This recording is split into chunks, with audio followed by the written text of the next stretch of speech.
Hola a todos, ¿qué tal? ¿Cómo están? Bienvenidos. En el mundo de los negocios, las herramientas de gestión están diseñadas para ayudar en el proceso de toma de decisiones.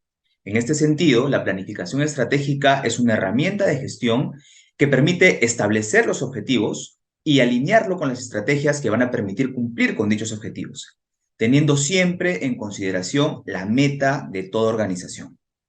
Para hablar sobre estos temas y nos cuente también sobre su experiencia en los negocios, hoy nos acompaña Rubén Sánchez, quien es actualmente CEO de Pastelería San Antonio y también es director del MBA de la Escuela de Posgrado de la UTP. Además, cuenta con más de 20 años de experiencia en gerencias de multinacionales de consumo masivo y es especialista en dirección y planificación estratégica con énfasis en empresas familiares. Bienvenidos una vez más, mi nombre es César López del Campo y esto es El Inversionista.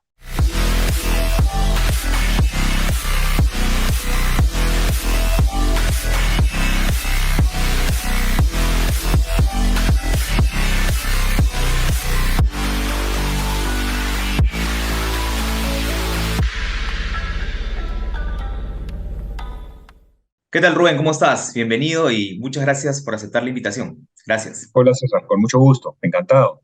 Gracias. Por fin podemos hacer la entrevista después de tantos días postergándola por diversos motivos. El Wi-Fi no jugó en contra la última vez, pero Sí, sí, vamos. sí, sí. Ahí vamos, ahí vamos. Esperamos que esta vez todo esté bien. Igual vamos a conversar un poco. Yo te quería preguntar algo primero relacionado al ámbito en el que tú estás involucrado, que son empresas familiares, ¿no? Ya en la presentación hablábamos un poco de tu trayectoria. Igual quiero que me cuentes un poquito cuál ha sido tu línea de carrera, pero básicamente con tu experiencia en empresas familiares. Si bien es cierto, hay empresas familiares que tienen pues una estructura organizacional bien definida, tienen un gobierno corporativo también bien definido, pero mi pregunta va un poco orientada a qué tanto el CEO, en este caso tú, tiene las facultades y la independencia para poder planificar y tomar decisiones en una empresa de carácter familiar, debido a que se puede entender que en estas empresas también pues los familiares, que son los dueños de las empresas, se involucran también en la parte operativa y en la parte estratégica. Bueno, son varias preguntas en una. Me has Sí. preguntado acerca de mi formación y cómo esto ha influido sobre mi, diría, modelo de gestión. Ujú. Yo vengo del mundo corporativo, tengo vamos, mis primeros 12 años de trabajo se dieron en empresas transnacionales, de consumo masivo. Con ello conocí no solamente cómo se manejaba la venta B2C, sino también B2B. Y más o menos a los 35, diría, comencé a desviarme o a reenfocar mi estrategia de carrera hacia las gerencias generales, ¿no? Siendo que lo que quería era cumplir 40 años ser gerente general. Eh, lo logré antes, lo logré creo que cuando tenía 38, pero lo más importante es que en el camino fui conociendo empresas familiares y vamos, y de las vicisitudes que estas tenían para hacer planeamiento estratégico, ¿no? Entonces, eh, fui evaluando a través de qué tipo de empresas me gustaría seguir continuando mi carrera y las familiares eran más atractivas, ¿no? En primer lugar, porque, vamos, los modelos de gestión en empresas familiares, dado que tenemos contacto con los accionistas, es mucho más rápido, mucho más versátil. Y en segundo lugar, porque no hay parámetros corporativos que limiten nuestra capacidad de acción.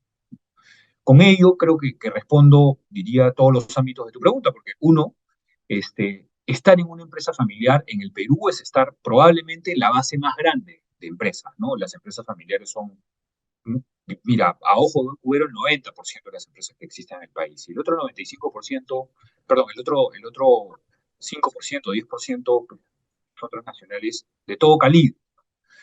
Y cómo es que se decide en una empresa familiar, y ahí es donde viene la verdadera discusión.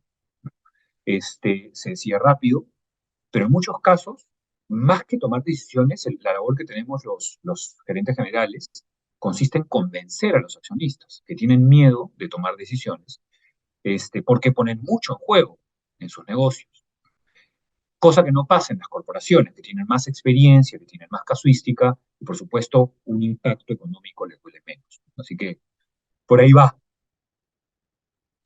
Sí, sí, perfecto, está muy bien, está muy bien. Ahora, el concepto de planeación estratégica, tal vez este video pues lo vean personas que van a emprender un negocio, empresarios pequeños que están en este momento queriendo realizar un emprendimiento empresarial. El concepto de planeación estratégica tal vez está un poco más ligado al tema corporativo.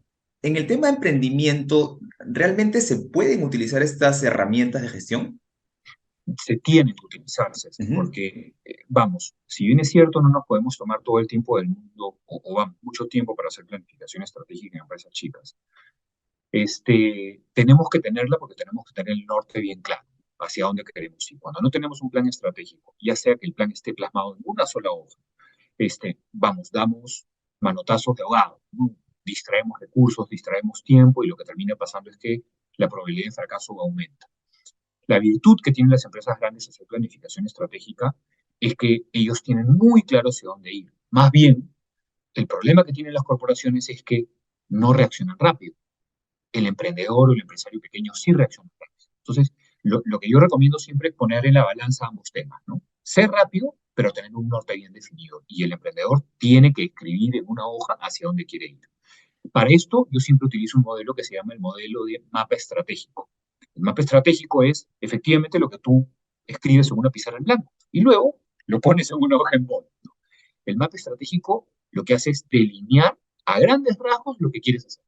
¿Qué quieres hacer a nivel comercial? ¿Qué quieres hacer a nivel de desarrollo de negocios? ¿Qué quieres hacer a nivel financiero, a nivel legal, a nivel administrativo?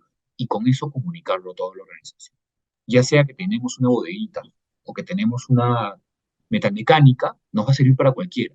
Y lo mejor de todo es que es bastante fácil de hacerlo mutar, ¿no? Este, esta herramienta yo siempre la recomiendo para emprendedores y empresarios pequeños y le funciona muy bien. Ujú. Ahora, ¿qué tipos de herramientas de gestión justamente se involucran en una planificación estratégica? Por ejemplo, el Balance en Scorecard es una herramienta que se utiliza en planeación estratégica que otras más, o de repente para un emprendedor chiquito, una empresa pequeña, o sea, digamos, una hoja de Excel, donde tú recomiendas que puedan realizar y además, adicional a esa pregunta, el emprendedor, pues normalmente pues, es el gerente comercial, es el gerente legal, es el gerente administrativo, lo es todo. Claro, tiene tal vez el apoyo familiar, pero no tiene pues un organigrama bien definido, ¿no? Entonces, entiendo que la planificación estratégica se involucran varios aspectos de la empresa, varias áreas de la empresa, ¿no? En el emprendedor, ¿cómo se maneja más este tema? O sea, ¿cómo te respondería más allá de proponer estrategias? Como te decía, mantener las cosas simples, Ujú. ¿no? Cuando pretendemos hacerlas complicadas es cuando nos enredamos. Incluso con las empresas grandes pasa lo mismo. Te decía o te hablaba sobre el mapa estratégico. Yo creo que en complemento a un mapa estratégico debemos tener siempre algunas herramientas sobre la mesa. Estado de ganancias y pérdidas, flujos de caja y no necesariamente un balance scorecard, pero sí indicadores de gestión, los Ujú. básicos. Cómo van nuestras ventas, cómo van nuestros costos y, por supuesto, cómo se desempeña o cómo se desarrolla nuestra utilidad. Ujú. Con esos tres elementos, con esos tres grupos de elementos, yo creo que el emprendedor o el empresario pequeño tiene mucho material para gestionar, sin distraerse y sin estar sentado todo el día. Porque lo más importante es sacar el negocio adelante, ¿no? Como tú bien dices, un emprendedor es de todo, tiene diferentes formas, ¿no? Entonces, probablemente lo que más necesita este emprendedor es estar en la calle vendiendo u ofreciendo sus productos o servicios.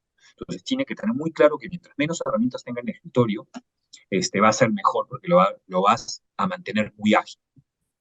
Ok, ahora, normalmente el día a día, pues a un empresario le gana para poder planificar, para poder organizar un poco la empresa, ¿no? El día a día al empresario, pues lo que le interesa es lo que tú me comentas, o sea, finalmente es vender y poder producir y volver a comprar y el día a día es un poco complejo, ¿no? Em, ¿Qué tips les puedes tú recomendar justamente a los empresarios, a los emprendedores para que puedan de alguna manera organizar su tiempo? Porque planificación finalmente es eso, ¿no? Organizar un poco el negocio. ¿Cuáles son estos tips que tú nos puedas recomendar ya a nivel de gestión empresarial? Mira, todo parte siempre con una lista de prioridades, ¿no? Tú tienes que mapear siempre al inicio de la semana y recomiendo los lunes, o, o si somos muy ansiosos los domingos, incluso lo que tú planificas para la semana. Tener una buena agenda de trabajo, plasmarla en una agenda o plasmar lo que quieres hacer en una agenda es vital, ¿no? Porque con eso tú ves cómo vas distribuyendo tus tiempos. Y en segundo lugar, te decía, priorizar como checklist todas las cosas que quieres hacer para ver en qué momento de la semana lo vas a hacer. Yo creo que el principal problema que tienen los emprendedores o los microempresarios es que no priorizan, no se ordenan y hacen las cosas corriendo. Y eso los vuelve muy ineficientes, ¿no? Yo lo que he visto es que hay cambios notorios en los empresarios que deciden ordenarse con estos dos elementos que son muy básicos y les comienza a ir mejor porque se dan cuenta qué elementos les agregaron valor y cuáles elementos no les agregaron valor. Justamente en ese sentido va la siguiente pregunta, y un poco complementando la otra, ¿no? Te decía que el emprendedor necesita el día a día producir y vender, ¿no es cierto? ¿Qué valor le genera el planificar estratégicamente las tareas diarias de la organización? ¿Qué impacto tiene el planificar directamente con las ventas, ¿no? Porque finalmente al empresario, no solamente al emprendedor, yo diría que también a un A corporativo, todos. ¿no? Les interesa que todo lo que hagan impacte a nivel de flujo de ventas, ¿no? Yo quiero ganar más, evidentemente, ¿no? ¿Cómo impacta esto directamente con las ventas? Bueno, el orden lo que te permite es enfocarte, como te decía, en lo que le genera valor al negocio. Entonces, si te contacta un proveedor que te va a vender o que te quiere ofrecer un producto o un servicio, claramente no va a tener la misma prioridad que será reunirte con un cliente, ¿no? Entonces, lo que hay que tener bien claro es qué te agrega valor. Y tal vez solamente enfocarnos en aquello que no nos agrega valor cuando realmente tenemos algún proyecto que camine en paralelo a nuestro negocio. ¿A qué me refiero? ¿No? Imagínate que estemos hablando de cajas, que viene un proveedor y nos dice, Rubén, te quiero vender cajas. Entonces le voy a decir, ok, te voy a anotar en mi lista de pendientes, pero tú, como no tienes una prioridad, lo voy a poner en la prioridad 10, 20 o 30, ¿no? Una prioridad baja, para que cuando yo quiera evaluar, vamos, una disminución de costos o tu oferta, la pueda hacer en el momento en donde yo crea que esto me puede dar vamos, herramientas para bajar mis costos. Y así, cada decisión la tienes que matizar en función de tus prioridades, ¿no? Pero no es tan fácil, ¿no? El problema es que tú crees o creemos que podemos hacerlo todos y creemos que el día tiene 25 horas y nos damos cuenta que no. Y esto es lo que termina liquidando el empresario, ¿no? No define bien sus prioridades, no las asigna en el momento que realmente le van a agregar valor y termina distrayéndose y con eso no logra sus objetivos. Ahora, cuéntanos ya del lado tuyo en San Antonio, ¿no? ¿Cómo es que este proceso de planificación estratégica, sobre todo con el tema de la pandemia, que entiendo, sobre todo ustedes que son un producto los productos que ustedes realizan han sido pues afectados directamente con el tema de la pandemia por el tema de insumos, eh, y demás, no solamente por la pandemia, por todo lo que estamos pasando, ¿no? Los insumos definitivamente se han encarecido. ¿Cómo manejan el tema ustedes post pandemia y en qué les aporta la planificación estratégica a ustedes en el modelo de negocio? Bueno, mira, el aporte de la planificación estratégica, en nuestro caso, es vital porque nos ayuda a que todos nos enfoquemos en hacer lo mismo. Es decir, a que todos nos enfoquemos al mismo objetivo, ¿no? O diría en la misma visión. No tener un plan estratégico lo que hace lo que hubiese hecho es que cada uno se dispare por su lado y no vayamos juntos a conseguir ese objetivo en común. Pero yo diría que lo más importante no es la planificación per se, sino es la capacidad para recomponer el plan estratégico. Porque, como nos enseñó la pandemia, las cosas cambian muy rápido de un día para otro, ¿no? Y de hecho todavía seguimos en un contexto en donde las cosas son así. Entonces, lo que yo sugiero es que los planes estratégicos se revisen muy rápido, de tal manera, uno, que podamos acomodarnos a las circunstancias, y dos, de que la competencia, una vez que se dé cuenta de lo que estamos haciendo, no nos imite, ¿no? Sino más bien que nosotros seamos los que estemos en la punta de la lanza y nosotros seamos los proponentes de nuevas tácticas para que el negocio salga adelante. Creo que el secreto está en la versatilidad, ¿no? Y de hecho te lo digo, ¿no? Mi equipo, si una característica tiene, es que uno está empoderado, es decir, están en la capacidad de hacer, vamos, para lo que les he traído la empresa, el comercial vende, el de operaciones opera, el de finanzas nos da soporte y así, etcétera, etcétera, ¿no? Y creo que el empoderamiento es una pieza clave. Pero sobre todo nos juntamos bastante seguido, de hecho una vez a la semana, para evaluar cómo vamos con respecto a la alineación sobre esta visión y si nos estamos desviando. Y si nos desviamos, lo corregimos.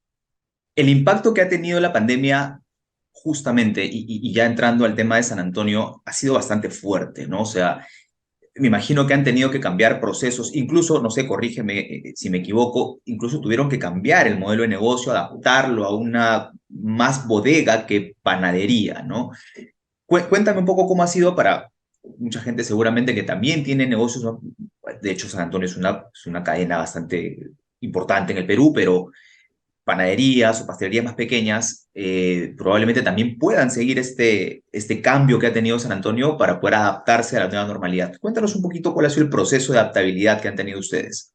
Bueno, no ha sido un proceso corto, no ha sido un proceso, yo diría, largo, en el sentido de que esto yo lo fui haciendo desde que me incorporé a la compañía en el 2018, 2 años antes, o un año y pico, un año y medio, diría, antes de que empiece la pandemia.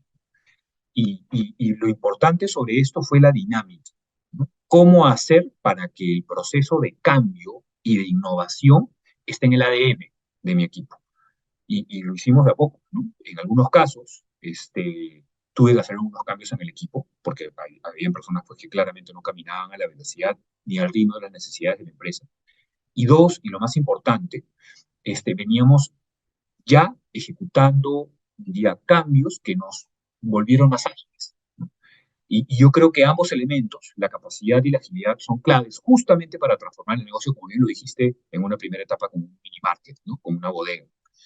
Si no hubiésemos tenido ese entrenamiento previo, probablemente no lo hubiésemos podido hacer y otra sería la historia con San Antonio, ¿no? Probablemente hubiésemos sufrido mucho más, incluso cerrado. Yo creo que la verdadera virtud está en reconocer cuáles son tus fortalezas y tus debilidades y trabajarlas, ¿no? Las fortalezas, hacerlas más fuertes y las debilidades, eliminarlas, ¿no? Y por eso es que otra de las herramientas que no hemos discutido, pero que son claves, es el FODA. El FODA te ayuda a visualizar en dónde eres débil, ¿no? Yo creo que el FODA, por ejemplo, es una herramienta que todo emprendedor o empresario debería tener, porque aplica para todo. Nos vamos enfocando en las amenazas y las debilidades y las vamos atacando, construyéndoles, diría, elementos que las eliminan y permiten que el negocio se fortalezca. Sí, así es. Y justo ahora que mencionas el FODA, dentro de las oportunidades que se presentan y en todo negocio ahora y sobre todo potenciado por la pandemia, está el tema de aprovechar la digitalización y el consumo masivo ya de las personas de redes sociales, internet y otras aplicaciones que se dan justamente por el internet. ¿Cómo ustedes han hecho para poder adaptarse o ya lo venían haciendo, como me comentas tú también, a este proceso de digitalización? Tal vez, vamos, el tema de delivery, el tema de hacer pedidos por la web, el tema incluso tal vez también de organizar sus procesos en línea. ¿Ustedes han hecho un cambio en esto o ya venían antes de pandemia teniendo un Mira, progreso en este tema? la verdad es que no. Estábamos muy atrasados en términos digitales. La tecnología no era una fortaleza de San Antonio. Y con la pandemia lo que pasó es que nos estrellamos contra la pared, ¿no? Nos dimos cuenta rápidamente de que no habernos adecuado, diría, elementos de comercio digital con anticipación, nos hizo sufrir mucho, ¿no? En el sentido de que la gente no salía de su casa, quería comprarnos por la página web o quería comprar por redes sociales y nosotros no estábamos preparados. Y ahí es donde tú te das cuenta cuando no enfrentas un problema estratégico en la compañía, el daño que le haces al negocio. Nosotros tuvimos que recomponer el negocio muy rápido para que tengamos una mirada de, más virtual, más electrónica. Y eso nos costó. Yo diría que tuvimos varios cabezazos contra la pared consecuencia de ello. Y el más significativo fue el no tener una página web que esté en capacidad de tomar pedidos online. Por ejemplo, pues, tenemos una página web que parecía un PDF, era una página plana, ¿no? Muy mala y que tuvimos que hacer, yo diría, en el lapso de 15 días, ¿no? De la nada, ¿no? Y ya te imaginarás cuántos errores cometimos por eso. Hasta el momento, en nuestro sistema de e-commerce tenemos, yo diría que 12 versiones, desde la inicial hasta hoy, porque hemos tenido que aprender sobre la marcha y eso nos ha costado mucho. Así que el principal consejo que les puedo dar, nuevamente a partir de este análisis FODA, es enfocarnos en las debilidades que tiene nuestro negocio para fortalecerlas desde ahorita. Y no podemos esperar o que la competencia o que el contexto nos haga cambiar a la fuerza. Sí, es verdad, es completamente cierto.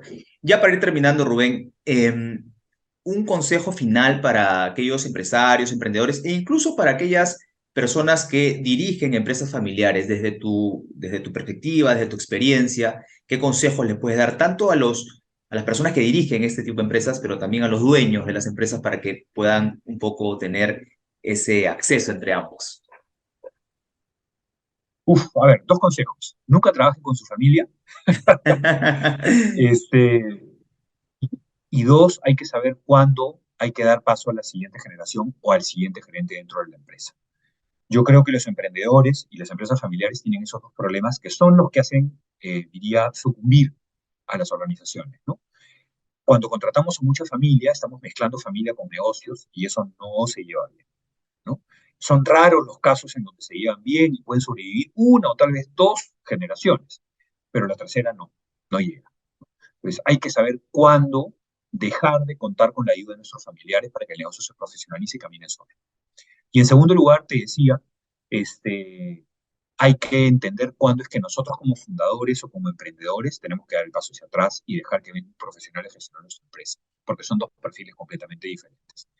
Esto último es lo más difícil, porque hay mucho de ego relacionado a dejar a nuestro bebé, a nuestra empresa, caminando sola con otra persona. Siempre vamos a tener el miedo de que esta persona nunca lo va a hacer tan bien como lo hacemos nosotros. Y probablemente sea cierto, ¿no? Este, pero si no hacemos eso, vamos a ser siempre, en primer lugar, esclavos de nuestro negocio y en segundo lugar, vamos a hacer que el negocio esté limitado por nuestro propio conocimiento. Y eso lo que hace es restringir la capacidad de crecimiento del negocio. Así que hay que dar ese paso. Yo creo que esos dos elementos son los más difíciles de gestionar cuando tenemos una empresa. Perfecto, Rubén. Muchísimas gracias. Gracias por tu tiempo una vez más. Te comprometo tal vez en un tiempo libre que tengas poder seguir conversando ya sobre otros aspectos también relacionados al tema académico, que también sé que estás involucrado en el tema de la UTP. Ya me contarás en otra oportunidad sobre este tema. Te agradezco mucho, gracias por tu tiempo y será hasta una nueva oportunidad. Gracias, Rubén. Encantado. Estuvo con nosotros el día de hoy Rubén Sánchez, CEO de Pastelería San Antonio. Conmigo será hasta un nuevo episodio. Esto fue El Inversionista.